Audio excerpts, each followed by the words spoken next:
Hi friends, welcome to Jyotsna official. ఎలా ఉన్నారు అందరూ? నేనైతే చాలా బాగున్నానండి. ఈరోజు మన రెసిపీ వచ్చేసి చలిమిడి ఎలా చేయాలో చూపిస్తాను. ఈ చలిమిడి తయారు చేయడం కోసం ముందుగా నేనైతే ఒక అరకిలో బెల్లం తీసుకున్నానండి. అరకిలో బెల్లంని కొద్దిగా చేతకు కొట్టుకుని ఇలా ఒక గిన్నెలో ఒక టీ గ్లాస్ వరకు వాటర్, చిన్న గ్లాస్ వాటర్ పోసుకుని కరగబెట్టుకోవాలి. ఇప్పుడు కరిగిపోయిన బెల్లంని మనం చలిమిడికి పాకం దేంట్లో అయితే పట్టాలనుకుంటున్నామో ఆ గిన్నెలోకి వడగొట్టుకోవాలి. ఎందుకంటే బెల్లంలో నలకలు లాంటివి ఏమన్నా ఉంటే రాకుండా ఉంటాయి అన్నమాట. బెల్లం ఇలా ఒక పొంగు వచ్చిన తర్వాత 2 స్పూన్లు నెయ్యి వేసుకోవాలి. ఇలా నెయ్యి వేయటం వల్ల మంచి కలర్ వస్తుంది, అలాగే చలిమిడి కూడా మంచి టేస్ట్ వస్తుంది. ఇలా ఇప్పుడు మనం పాకం వచ్చిందో లేదో చూసుకోవాలండి. దానికోసం ఒక ప్లేట్లోకి వాటర్ తీసుకుని ఇలా వేసి చూడాలి. ఇంకా పాకం అయితే రాలేదండి, ఇంకొంచెం సేపు మరిగించాలి. మరీ లేతగా ఉండకూడదు, మరీ ముదురు పాకం రాకూడదు. మనం పాకం రాకముందే ఇట్లా తెరలేటప్పుడే యాలక పొడి కూడా వేసుకోవాలండి. యాలకుల పొడి కూడా వేసుకుని బెల్లం పాకంలో మరిగించుకోవాలి. స్మెల్ బాగా వస్తుంది. ఇప్పుడు పాకం వచ్చిందో లేదో మరొకసారి చూద్దాం. చూడండి, మాకైతే పాకం వచ్చేసిందండి. అలా ఉండకొస్తే చాలు. చూసారు కదండి, ఇలా వచ్చేసింది పాకం. ఇప్పుడైతే మనం పిండి కలిపేసుకోవచ్చు. మేమైతే సున్నిపిండి వేస్తామండి. సున్నిపిండి అంటే ఇది మినుములతో చేసింది. మినుములు వేయించి మిక్సీ పట్టుకున్న సున్నిపిండి అది. ఇది వేయటం వల్ల చాలా టేస్ట్ బాగుంటుంది. అందరూ బీట్ పిండితో చేసుకుంటారు. అలా కాకుండా ఈ సున్నిపిండి కూడా వేసి, మినుములతో చేసిన సున్నిపిండి కూడా వేసి చలిమిడి చేయటం వల్ల చాలా బాగుంటుంది. పాకం దగ్గరికి వచ్చేసింది కాబట్టి మేము ముందుగానే నెయ్యిలో వేయించుకున్న కొబ్బరి ముక్కలు, జీడిపప్పు పలుకులు వేస్తున్నాము.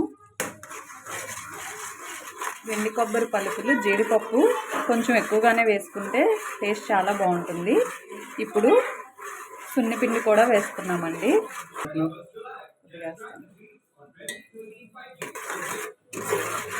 సున్నిపిండి వేసి ఇలా కలుపుకున్న తర్వాత ఇంకా బియ్యపిండి వేయాలండి.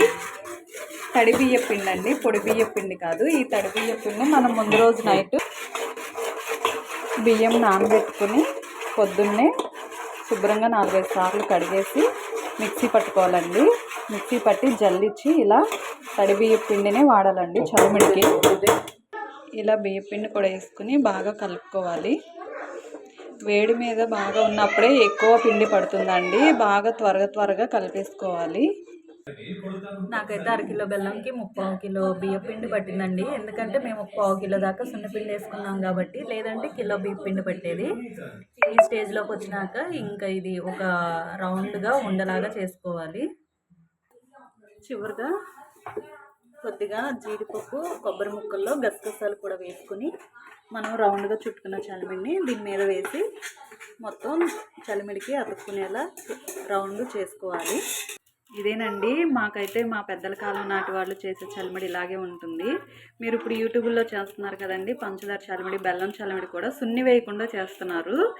అలా చేస్తే బాగోదండి. మాకైతే ఇలా చేస్తారు. ఆడపిల్లల కడుపు చల్లగా ఉండాలని మా పెద్దవాళ్ళు, పుట్టింటి వాళ్ళు, అత్తింటి వాళ్ళు ఇలా చలిమిడి చేసుకొచ్చి పెడతారు. ఇలా సున్ని వేసి చేయటం వల్ల చాలా మంచి టేస్ట్ వస్తుందండి. చివరిలో ఇలా గసగసాలు వేయటం మాత్రం మర్చిపోవద్దండి, అది కూడా చాలా టేస్ట్ బాగుంటుంది. ఇంతేనండి, చలిమిడి చేసుకోవడం చాలా ఈజీ. అలాగే ఇలా సున్నిపిండి వేసుకుని చలిమిడి చేసుకోండి. ఒకసారి మీరు కూడా మీ ఇంట్లో ఇలా సున్నిపిండి వేసుకుని చలిమిడి చేసి మీకైతే ఎలా కుదిరిందో మాకు కామెంట్ చేయండి. అలాగే ఈ వీడియో నచ్చినట్లయితే లైక్ చేయండి, షేర్ చేయండి. అలాగే మా ఛానల్ని సబ్స్క్రైబ్ చేయండి. కొత్తగా ఎవరైనా మా ఛానల్ని చూసేవాళ్ళు పక్కనే ఉన్న బెల్ సింబల్ని క్లిక్ చేయండి. ఆల్ అనే ఆప్షన్ని సెలెక్ట్ చేసుకోండి. మేము చేసే ప్రతి ఒక్క వీడియో కూడా మీకు మిస్ అవ్వకుండా నోటిఫికేషన్ అయితే వస్తుంది. Bye friends.